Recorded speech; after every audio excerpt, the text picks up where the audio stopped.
अस्सलाम वालेकुम, welcome back to programming college. और आज की वीडियो के अंदर हम लोग सी प्लस प्लस के अंदर ऑपरेटर्स के बारे में डिस्कस करेंगे। अब ऑपरेटर्स क्या होते हैं? ऑपरेटर्स हमारे वेरिएबल्स और वैल्यूज़ के ऊपर कोई ना कोई ऑपरेशन परफॉर्म करने के लिए यूज़ होते हैं। जैसे 10 + 5, तो प्लस हमारे पास क्या है? एक ऑपरेटर है। इसी तरह मैं दो वेरिएबल्स के ऊपर भी इसी ऑपरेटर को अप्लाई कर सकता हूँ, और साथ ही साथ मैं एक वेरिएबल और एक वैल्यू के ऊपर भी कुछ ऑपरेटर्स को अप्लाई कर सकता हूँ। अब ये जो वैल्यूज़ और वेरिएबल्स जो जिनके ऊपर हम लोग ऑपरेटर अप्लाई करते हैं प्रोग्रामिंग के अंदर, इनको हम लोग ऑपरेंड्स कहते हैं। जैसे वेरिएबल 1 + 5 में हमारे पास वेरिएबल 1 एक ऑपरेंड होगा, प्लस हमारा ऑपरेटर होगा, और 5 हमारे पास फिर से क्या होगा? एक ऑपरेंड होगा। अब सी प्लस प्लस के अंदर ऑपरेटर्स की चार टाइप्स हैं: arithmetic operators, assignment operators, comparison operators और लॉजिकल ऑपरेटर्स। अब इनको वन बाय वन डिस्कस करते हैं। तो अरिथमेटिक ऑपरेटर्स हमारे कौन से ऑपरेटर्स होते हैं? ये हमारे जो कॉमन मैथमेटिकल ऑपरेशंस हैं वो परफॉर्म करने के लिए इस्तेमाल होते हैं। जैसे प्लस हमारा यूज़ होता है एडिशन के लिए, इसी तरह माइनस हमारा यूज़ होता है सब्ट्रैक्शन के लिए, दो वैल्यूज़ को सब्ट्रैक्ट करने के लिए, और जो हमारा स्टैरिक है वो दो वैल्यूज़ को मल्टीप्लाई करने के लिए यूज़ होता है, और जो हमारा डिवीजन है उसके लिए हम लोग स्लैश यूज़ करते हैं, और हमें स्लैश क्या देती है? हमेशा कोशेंट रिटर्न करती है। और अगर हम लोग मॉडुलस यूज़ करेंगे तो ये हमें रिमाइंडर रिटर्न करेगा। जैसे मैं 7 और 2 को डिवाइड करूँ तो जो 3 है वो हमारा कोशेंट है, तो 7/2 लिखूंगा तो मुझे 3 मिलेगा रिजल्ट के अंदर। इसी तरह 7 मॉडुलस 2 लिखूंगा तो ये मुझे 1 रिटर्न करेगा। और सी प्लस प्लस के अंदर दो और टाइप के अरिथमेटिक ऑपरेटर्स भी हैं। एक है इंक्रीमेंट के लिए और एक है डिक्रीमेंट के लिए। इंक्रीमेंट के लिए हम लोग प्लस प्लस लिखते हैं। प्लस प्लस क्या करता है? वो जो वेरिएबल होता है उसकी वैल्यू के अंदर एक का इंक्रीमेंट कर देता है, और जब हम माइनस माइनस लिखते हैं तो वो उस वेरिएबल की वैल्यू में एक का डिक्रीमेंट कर देता है। अब इन दोनों को यूज़ करने के भी दो दो तरीके हैं। एक है प्रीफिक्स इंक्रीमेंट। प्रीफिक्स इंक्रीमेंट में हम लोग प्लस प्लस एक्स लिखते होते हैं, और पोस्ट फिक्स इंक्रीमेंट में हम लोग एक्स प्लस प्लस लिखते हैं। इसी तरह प्रीफिक्स डिक्रीमेंट में हम लोग माइनस माइनस एक्स लिखते होते हैं, और पोस्ट फिक्स डिक्रीमेंट के अंदर हम लोग एक्स माइनस माइनस लिखते हैं। अब ये प्री फिक्स और पोस्ट फिक्स कैसे काम करते हैं? अगर हमारे पास y की वैल्यू 3 है और मैं लिखता हूँ x = प्लस प्लस वाई, तो मैंने क्या किया है? प्री फिक्स इंक्रीमेंट किया। अब प्री फिक्स इंक्रीमेंट में क्या होगा? ये पहले y की वैल्यू में इंक्रीमेंट करेगा, तो y की वैल्यू हो गई 4। उसके बाद ये x के अंदर उस वैल्यू को भेजेगा, तो x की वैल्यू की हो जाएगी 4 हो जाएगी, तो x की वैल्यू भी 4 हो जाएगी। इसी तरह अगर मैं पोस्ट यूज़ करता हूँ, y की वैल्यू 3 है और मैंने लिखा है x = y प्लस प्लस, तो ये क्या करेगा? अब ये बाद में इंक्रीमेंट करेगा, तो पहले ये क्या करेगा? x के अंदर वही करंट वैल्यू भेज देगा। अब y की करंट वैल्यू क्या है? 3, वो 3 उसने x के अंदर भेज दिया, और उसके बाद भेजने के बाद उसने उसके अंदर इंक्रीमेंट कर दिया y के अंदर। इसी तरह अगर ये डिक्रीमेंट में यूज़ करें तो सेम ही काम करते हैं। अगर y की वैल्यू 3 है और अगर हम लोग लिखें x = माइनस माइनस वाई, तो ये पहले क्या करेगा? उसकी वैल्यू में एक का डिक्रीमेंट करेगा, उसके बाद वो वैल्यू x के अंदर भेजेगा। और अगर हम लोग लिखते हैं x = y माइनस माइनस, तो वो क्या करेगा? पहले x के अंदर वो वैल्यू भेज देगा जो भी करंट वैल्यू होगी। अब करंट वैल्यू 3 थी तो वो 3x के अंदर उसने भेज दिए, और उसके बाद उसके अंदर डिक्रीमेंट किए। तो इस तरह हमारे प्रीफिक्स और पोस्ट फिक्स, इंक्रीमेंट और डिक्रीमेंट काम करते हैं। अब अगर हम लोग असाइनमेंट ऑपरेटर्स की बात करें तो असाइनमेंट ऑपरेटर्स हमारे वेरिएबल्स के अंदर वैल्यूज़ को असाइन करने के लिए यूज़ होते हैं। इसमें प्लस = आ जाता है, माइनस = आ जाता है, स्टैरिक = आ जाता है, स्लैश = आ जाता है, और मॉडुलस = आ जाता है। अब इनका मतलब क्या होता है? ये कैसे यूज़ होते हैं? अगर हम लोग लिखते हैं x + = 3, तो इसका मतलब क्या होगा? x = x + 3, मतलब अगर x की वैल्यू है फॉर एग्जांपल हमारे पास 5, तो 5 + 3 क्या हो जाएगा? 8, तो x के अंदर क्या चला जाएगा? 8। ये क्या करेगा? x की जो करंट वैल्यू है उसके अंदर 3 का इंक्रीमेंट करेगा, उसके अंदर 3 को प्लस करेगा, और वही दोबारा x के अंदर भेज देगा। इसी तरह माइनस के साथ भी हम लोग इसको यूज़ कर सकते हैं, स्टैरिक के साथ भी यूज़ कर सकते हैं, डिवाइड के साथ भी यूज़ कर सकते हैं, और मॉडुलस के साथ भी यूज़ कर सकते हैं। ये चीज़ आगे हम लोग कोड करके भी देखते हैं इसकी आउटपुट क्या आएगी। और जो हमारे कंपैरिजन ऑपरेटर्स होते हैं, ये हमारे दो वैल्यूज़ को कंपेयर करने के लिए यूज़ होते हैं। ये दो वेरिएबल्स की वैल्यूज़ को भी कंपेयर कर सकते हैं, और ये हमें जो वैल्यू रिटर्न करते हैं वो बूलियन वैल्यू रिटर्न करते हैं। वो या तो ट्रू होगी मतलब 1 होगी, या फॉल्स होगी यानी कि 0 होगी। अब इसमें आ जाते हैं इज इक्वल टू। अब इसके लेफ़्ट और राइट साइड के जो ऑपरेंड्स हैं, अगर उनकी वैल्यूज़ इक्वल होगी तो ये ट्रू रिटर्न करेगा, अगर उनकी वैल्यूज़ इक्वल नहीं होगी तो ये हमें फॉल्स रिटर्न करेगा। इसी तरह नॉट इक्वल टू आ जाता है। नॉट इक्वल टू में अगर लेफ़्ट और राइट साइड के जो ऑपरेंड्स हैं वो इक्वल नहीं होंगे तो ट्रू होगा, अगर वो इक्वल होंगे तो फॉल्स हो जाएगा। इसी तरह ग्रेटर देन में क्या होगा कि लेफ्ट साइड वाला ऑपरेंड अगर राइट साइड वाले ऑपरेंड से ग्रेटर है तो हमें ट्रू मिलेगा, नहीं तो फॉल्स मिलेगा। और लेस देन के साइन में हमें क्या मिलेगा? अगर लेफ्ट साइड वाला छोटा है राइट साइड वाले वेरिएबल से तो हमें ट्रू रिटर्न करेगा। इसी तरह ग्रेटर देन और इक्वल टू, मतलब अगर लेफ्ट साइड वाली वैल्यू ग्रेटर देन या इक्वल है राइट साइड वाले वेरिएबल की वैल्यू के साथ, तो ये हमें ट्रू रिटर्न करेगा, नहीं तो फॉल्स रिटर्न करेगा। इसी तरह लेस देन और इक्वल टू में अगर लेफ्ट साइड वाली वैल्यू राइट साइड वाली वैल्यू से लेस है या उसकी इक्वल है तो हमें ट्रू रिटर्न करेगा, नहीं तो हमें फॉल्स रिटर्न करेगा। और जो हमारे लॉजिकल ऑपरेटर्स होते हैं, ये दो वेरिएबल्स या वैल्यूज़ या दो एक्सप्रेशन के दरमियान हमें लॉजिक डिटरमाइन करने के लिए यूज़ होते हैं। और इनके जो ऑपरेंड्स होते हैं वो हमेशा बूलियन वैल्यूज़ ही होती हैं। जैसे एंड के अगर दोनों साइड पे स्टेटमेंट के ट्रू पड़ा है तो ये हमें ट्रू तभी रिटर्न करेगा। और में ये है कि अगर दोनों साइड में से कोई एक साइड भी ट्रू हो जाती है तो हमें ये ट्रू रिटर्न कर देगा। और नॉट क्या करता है, ये अगर ट्रू होगा तो उसको फॉल्स कर देगा, फॉल्स होगा तो ट्रू कर देगा। लॉजिकल ऑपरेटर्स की जब हम कोडिंग करेंगे तो आप लोगों को इसकी ज़्यादा अच्छी तरीके से समझ आएगी। तो अब हम लोग जल्दी से कोड कर लेते हैं आज के सारे कंसेप्ट्स को। अब सबसे पहले हम लोगों ने अरिथमेटिक ऑपरेटर्स के बारे में डिस्कस किया था, तो सबसे पहले हम लोग अरिथमेटिक ऑपरेटर्स के बारे में ही डिस्कस करेंगे यहाँ पे भी। तो मैं यहाँ पे दो वेरिएबल बना रहा हूँ। वेरिएबल 1 के अंदर मैं 7 भेज रहा हूँ। इसी तरह मैं यहाँ पे एक वेरिएबल 2 बना रहा हूँ जिसके अंदर मैं 2 भेज रहा हूँ। ठीक है, उसके बाद मैं एक स्टेटमेंट प्रिंट करा रहा हूँ, variable 1 plus variable 2 is equal to, और यहाँ पे उनकी आ जाएगी वैल्यू, वेरिएबल 1 प्लस वेरिएबल 2। ठीक है, अब ये एक स्ट्रिंग मैंने प्रिंट करवाई है। ठीक है, और यहाँ पे एक एक्सप्रेशन लिखी है। अब इसके ऊपर ऑपरेटर्स और ऑपरेंड का जो भी काम होगा वो यहाँ पे हो रहा होगा। ठीक है, ये एज इट इज़ हमारे पास रिज़ल्ट में डिस्प्ले हो जाएगी। और इसके बाद एंड लाइन कर देते हैं ताकि ये लाइन ब्रेक भी हो जाए। अब जितने भी ऑपरेटर्स हैं वो सारे यहाँ पे अप्लाई कर लेते हैं। ठीक है, एक बार माइनस कर लेते हैं, एक बार मल्टीप्लाई कर लेते हैं, एक बार डिवाइड कर लेते हैं और एक बार मॉडुलस कर लेते हैं। ये एक्स्ट्रा लाइन है, इसको हटा देते हैं यहाँ से। अब मैं आपको ड्राई रन करके दिखाऊं तो वेरिएबल 1 प्लस वेरिएबल 2 का क्या सम हमारे पास आना चाहिए, 9 आना चाहिए। इसी तरह हमारे पास वेरिएबल 1 से वेरिएबल 2 को माइनस करें तो हमारे पास 5 आना चाहिए। उसी के साथ अगर वेरिएबल 1 को वेरिएबल 2 से मल्टीप्लाई करें तो यहाँ पे 14 आना चाहिए। अब वेरिएबल 1 और वेरिएबल 2 का जो कोशेंट होगा अगर इन दोनों को डिवाइड करें तो वो हमारे पास क्या होगा, 3। तो हमें यहाँ पे 3 डिस्प्ले होना चाहिए। इसी तरह यहाँ पे इनका रिमाइंडर क्या होगा, 1, तो हमें यहाँ पे 1 डिस्प्ले होना चाहिए। अब इसको कंट्रोल एस से सेव करके हम लोग कर लेते हैं रन कोड। ठीक है, तो हमें यहाँ पे इसकी नीचे आउटपुट मिल गई है, variable 1 plus variable 2 equal to 9, minus करेंगे तो 5, मल्टीप्लाई करेंगे तो 14। अब देखें कोशेंट की वैल्यू उसने 3 डिस्प्ले कराई है और रिमाइंडर वाली जगह पे 1 डिस्प्ले कराया है। तो इस तरह हमारे अरिथमेटिक ऑपरेटर्स काम करते हैं। अब हम लोग डिस्कस कर लेते हैं हमारे इंक्रीमेंट एंड डिक्रीमेंट को। ठीक है, तो उसके लिए मैं ऊपर वाला सारा का सारा कोड कॉमेंट आउट कर रहा हूँ। अब मैं यहाँ पे अलहदा से न्यू वेरिएबल्स बना लेता हूँ, एक y जिसके अंदर मैंने 3 स्टोर करा दी है और एक इंटीजर x जिसकी वैल्यू अभी मैंने कोई भी नहीं रखी। ठीक है, अब मैं क्या कर रहा हूँ यहाँ पे आप लोगों ने गौर से देखना है। मैं कर रहा हूँ x is equal two plus plus y। तो अब होगा यूँ कि पहले y की वैल्यू में इंक्रीमेंट होगा, क्योंकि मैंने यहाँ पे कौन सा इंक्रीमेंट यूज़ किया है, प्रीफिक्स इंक्रीमेंट। ठीक है, तो पहले y की वैल्यू में इंक्रीमेंट होगा। अब y की वैल्यू करंटली क्या है, 3 है, तो y की वैल्यू क्या हो जाएगी, 4। y की वैल्यू 4 होने के बाद वही 4 x के अंदर चला जाएगा। तो अगर मैं यहाँ पे सी आउट कराऊँ, ठीक है, प्रिंट कराऊँ इन दोनों वैल्यूज़ को, तो वो कैसे होंगी, मैं अगर यहाँ पे लिखूँ x इज़ इक्वल टू और उसके बाद यहाँ पे हम लोग x की वैल्यू डिस्प्ले करा देते हैं। ठीक है, इसी के साथ हम लोग फिर y इज इक्वल टू करके y की वैल्यू डिस्प्ले करा देते हैं। इसको कर लेते हैं कंट्रोल एस से सेव और कोड को कर लेते हैं रन। तो अब देखें उसने x इज इक्वल टू 4 की है और y इज इक्वल टू भी 4 की है।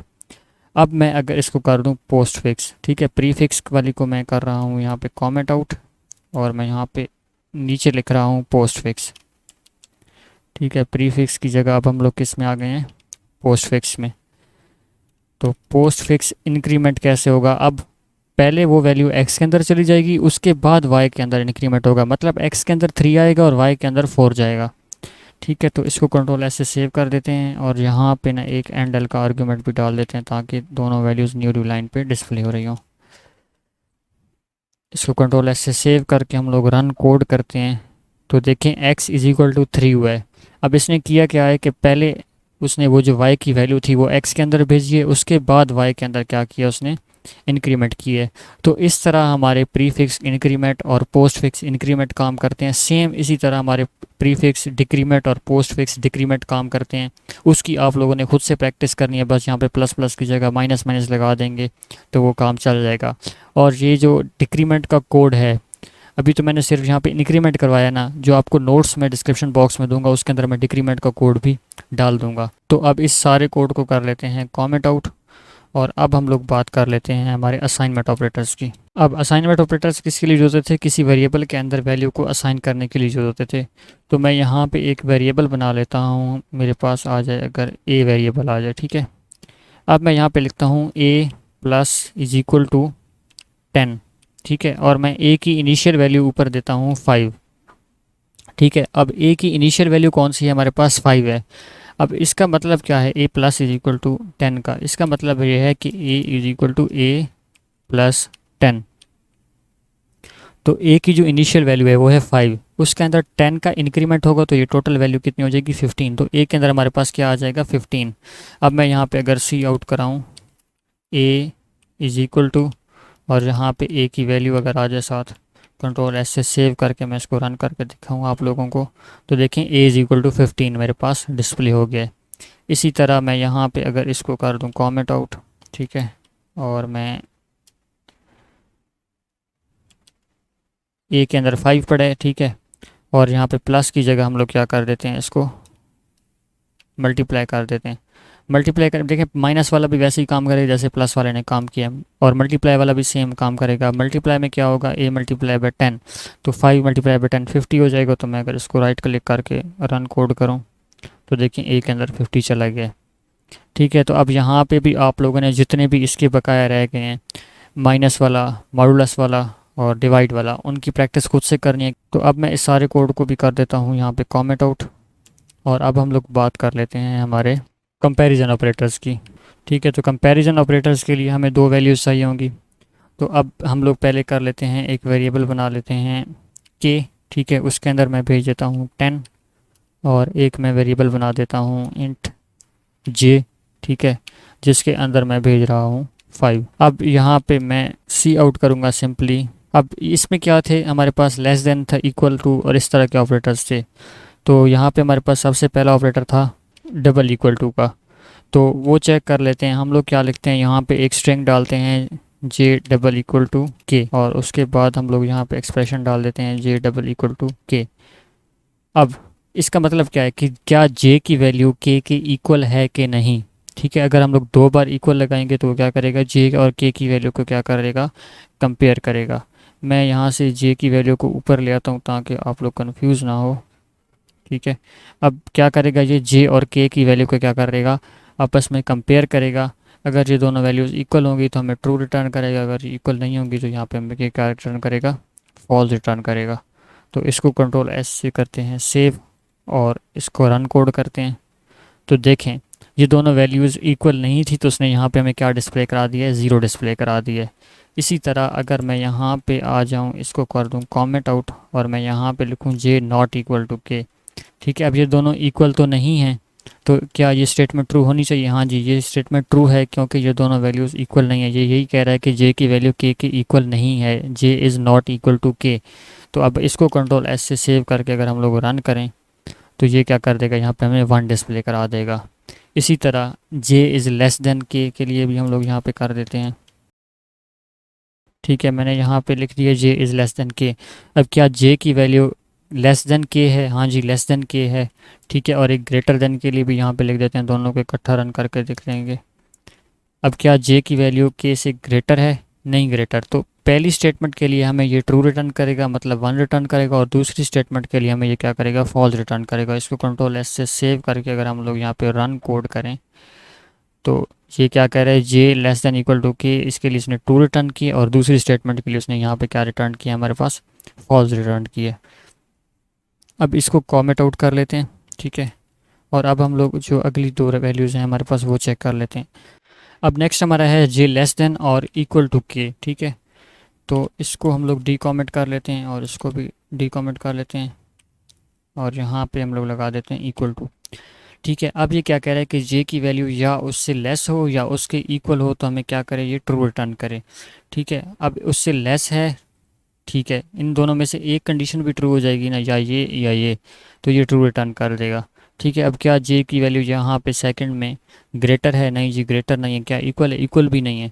तो इसमें भी सेम ही रिज़ल्ट आएगा। मैं यहाँ पे एक एंडल भी डाल देता हूँ ताकि आप लोगों को रिज़ल्ट अच्छे तरीके से शो हो। इसको कंट्रोल एस से सेव करके अगर हम लोग रन कोड करें तो देखें जे लेस देन और इक्वल टू के पे उसने ट्रू किया, क्योंकि जे की वैल्यू उससे लेस थी। और ग्रेटर देन और इक्वल टू पे उसने क्या किया, हमारे पास जीरो रिटर्न किया है। अब मैं आप लोगों को जे ग्रेटर देन और इक्वल टू वाली बात है ना वो बताता हूँ। अगर मैं यहाँ पे इसकी वैल्यू को इक्वल कर दूँ, अब देखें ये लेस देन और इक्वल टू के, तो ये इक्वल तो है ना, इस केस में भी इक्वल है और इस केस में भी इक्वल है। तो अब ये क्या करेगा, मैंने क्योंकि दोनों वैल्यूज़ को इक्वल कर दिया तो दोनों केसेस में मुझे ये क्या रिटर्न करेगा, यहाँ पे ट्रू रिटर्न करेगा। मैं सेव करके अगर इसको रन करूँ तो देखें इसने दोनों केसेस में ट्रू रिटर्न किया हुआ है। यही चीज़ अगर मैं कमेंट कर दूं और ये चीज़ मैं अगर इस पे अप्लाई करता, लेस देन और इक्वल टू, लेस देन पे, ठीक है, लेस देन और ग्रेटर देन पे, अब ये वैल्यू उन एक, ये दोनों वैल्यूज़ इक्वल हैं लेकिन ये लेस या ग्रेटर नहीं है, तो ये दोनों अब फॉल्स हो जाएंगे। अगर मैं कंट्रोल एस से सेव करके इसको रन करूं तो अब ये देखें इसको भी फॉल्स दिखा रहा है और इसको भी फॉल्स दिखा रहा है। तो ये हमारा मेजर फ़र्क था लेस देन और इक्वल टू के दरमियान और लेस देन के दरमियान। इसी तरह ग्रेटर देन और इक्वल टू या ग्रेटर देन के दरमियान जो हमारा मेजर फ़र्क था वो यही था। अब हम लोग डिस्कस कर लेते हैं हमारे जो लास्ट पे हैं लॉजिकल ऑपरेटर्स, ठीक है, उनको। अब लॉजिकल ऑपरेटर्स में हमारे पास कौन कौन से ऑपरेटर्स आ जाते हैं? एक था हमारा एंड, ठीक है, दूसरा हमारा था और तीसरा था हमारे पास नॉट। तो इनको डिस्कस कर लेते हैं अब वन बाय वन। अब मैं यहाँ पे दो वेरिएबल बना रहा हूँ, ठीक है, इंट वेरिएबल वन, या यहाँ पे कोई वेरिएबल्स का नाम चेंज कर लेते हैं, डी कर देते हैं। डी के अंदर मैं यहाँ पे भेज देता हूँ 10, ठीक है, और इंटीजर एच के अंदर मैं भेज रहा हूँ 15। अब मैं यहाँ पे सी आउट कराता हूँ। अब और मैं इन दोनों वैल्यूज़ के अलावा आप लोगों को पहले ये ड्राई रन करके दिखाता हूँ कि अगर इसके दोनों साइड पे मैं ट्रू डाल दूँ खुद से ही, ठीक है, इधर भी ट्रू डाल दिया मैंने और ट्रू, और इसको अगर मैं सी आउट कराऊँ तो ये मुझे क्या रिटर्न करेगा? यहाँ पे इसने वन यानी ट्रू रिटर्न कर दिए। अगर मैं इसके एक तरफ फॉल्स भी डाल दूँ तो ये फिर भी मुझे क्या करेगा? मैंने सेव करके इसको जब रन कोड किया तो मुझे फिर भी ये यहाँ पे वन दिखा रहा है। अगर मैं दोनों को फॉल्स करूँगा तो तब इसी केस में सिर्फ एक ही केस के अंदर ये हमें क्या ज़ीरो रिटर्न कराएगा। अगर यहाँ पे आ जाता हमारे पास और की जगह एंड, ठीक है, और एंड में अगर हम लोग एक साइड को ट्रू भी कर देते ना तो ये फिर भी हमारे पास फॉल्स ही रिटर्न रिटर्न कराता, ठीक है, ये ज़ीरो रिटर्न कर रहा है। तो और में तो दोनों में से कोई एक साइड ट्रू होगी तो भी ट्रू रिटर्न करेगा, लेकिन एंड के अंदर दोनों साइड्स का ट्रू होना लाजमी है, जैसे इसका भी ट्रू होना लाजमी है। अभी इसको भी मैंने ट्रू कर दिया, तो इसको अगर मैंने रन कोड किया तो यहाँ पे देखें वन रिटर्न हो गया। इसी तरह नॉट वाला जो केस है ना, नॉट में ये है कि मैं अगर यहाँ पे ट्रू लिख रहा हूँ और साथ नॉट लिख रहा हूँ ना तो ये ट्रू को फॉल्स कर देगा, ठीक है, यहाँ पे ये ज़ीरो रिटर्न कर रहा है। इसी तरह मैं अगर इसके साथ लिख लूँ इधर फॉल्स और मैं इसको रन कोड करूँ तो ये मुझे अब यहाँ पे वन दिखा रहा है, मतलब इसने फॉल्स को ट्रू कर दिया और ट्रू को फॉल्स कर दिया। अब हम अपने एंड और नॉट को वेरिएबल्स के साथ अप्लाई करके देखते हैं, ठीक है। हम लोग सबसे पहले लिखते हैं कि जो हमारी डी की वैल्यू है वो या तो लेस हो एच से, ठीक है, एक हम लोगों ने ये एक्सप्रेशन डाल दी है, ठीक है। अब ये चीज़ हमें क्या बूलियन वैल्यू रिटर्न करेगी कि क्या हमारा डी एच से छोटा है कि नहीं, ठीक है, डी और एच वेरिएबल्स हैं। और दूसरी मैं यहाँ पे कंडीशन ये डाल रहा हूँ कि जो हमारा डी है, ठीक है, वो क्या छोटा है 5 से भी, ठीक है। अब डी एच से छोटा है क्या? एच की वैल्यू 15 है और डी की वैल्यू 10 है, तो हाँ जी ये चीज़ ट्रू आ रही है, ठीक है, यहाँ पे हमारे पास क्या आ रहा है? ट्रू आ रहा है। अब क्या डी 5 से छोटा है? डी की वैल्यू 10 है और यहाँ पे 5 है, तो क्या 10 5 से छोटा है? नहीं है। तो हमारे इस साइड पे ट्रू है और इस साइड पे फॉल्स है, मतलब ट्रू और फॉल्स। तो अब और के केस में किसी एक साइड पे भी ट्रू होगा तो हमें क्या ये रिटर्न कराएगा? ट्रू रिटर्न कराएगा। इसको मैं कंट्रोल एस से सेव करके रन कोड करूँगा तो ये मुझे देखें ट्रू रिटर्न कर रहा है। लेकिन यहाँ पे अगर होता हमारे पास एंड का केस, ठीक है, अब एंड के केस में यह है कि इस साइड पे तो ट्रू है लेकिन इस साइड पे क्या है? फॉल्स है। तो अब दोनों साइड पे क्योंकि ट्रू नहीं है और यहाँ पे हम लोगों ने एंड ऑपरेटर का इस्तेमाल किया, तो इसको मैं अगर रन कोड करता हूँ तो ये मुझे यहाँ पे ज़ीरो रिटर्न कर रहा है, मतलब फॉल्स रिटर्न कर रहा है, ठीक है। ज़ीरो का मतलब भी फॉल्स ही होता है। अब इसको ट्रू करने के लिए मैं यहाँ पे लिख देता हूँ लेस देन 25, ठीक है। तो डी लेस देन एच मतलब 10 <15 है, हाँ जी है। और क्या 10 25 से भी छोटा है, हाँ जी छोटा है। तो अब इधर भी ट्रू है, इधर भी ट्रू है। तो एंड जब यहाँ पे अप्लाई होगा तो क्या होगा, इसको जब कंट्रोल ऐसे सेव करके रन करेंगे तो ये हमें ट्रू रिटर्न करेगा, क्योंकि इसके दोनों साइड्स पे ट्रू वैल्यूज़ आ गई हैं। ठीक है, इसी तरह ये जो सारा का सारा रिज़ल्ट है, अभी ये ट्रू रिटर्न कर रहा था ना, मैं अगर इसी सारे के सारे रिज़ल्ट के साथ ब्रैकेट लगा के इधर बाहर नॉट लगा दूं तो ये उस रिज़ल्ट को उल्टा देगा। ठीक है, अब इस चीज़ ने हमें क्या रिजल्ट दिया है, ट्रू रिटर्न किया है। तो आगे मैंने नॉट लगा दिया तो अब ये क्या बन जाएगा, फॉल्स बन जाएगा। मैं यहाँ पे इसको रन कोड करता हूँ तो देखें इसने इसको फॉल्स कर दिया है। तो अब ये जितनी भी हम लोगों ने कोडिंग की है, हमारी ऑपरेटर सारे हो गए हैं। ठीक है, और आई होप आप लोगों को ये सारी की सारी वीडियो पसंद आई होगी। अगर आपको कोई भी वीडियो से रिलेटेड क्वेश्चन है तो आप लोग कमेंट बॉक्स में ज़रूर पूछिएगा। और इस वीडियो के जितने भी नोट्स हैं वो आप लोगों को डिस्क्रिप्शन बॉक्स में और पिंड कमेंट में मिल जाएंगे। और अगर वीडियो अच्छी लगी हो तो हमारे चैनल को सब्सक्राइब कीजिएगा। मिलते हैं नेक्स्ट वीडियो में, तब तक के लिए अल्लाह हाफिज़।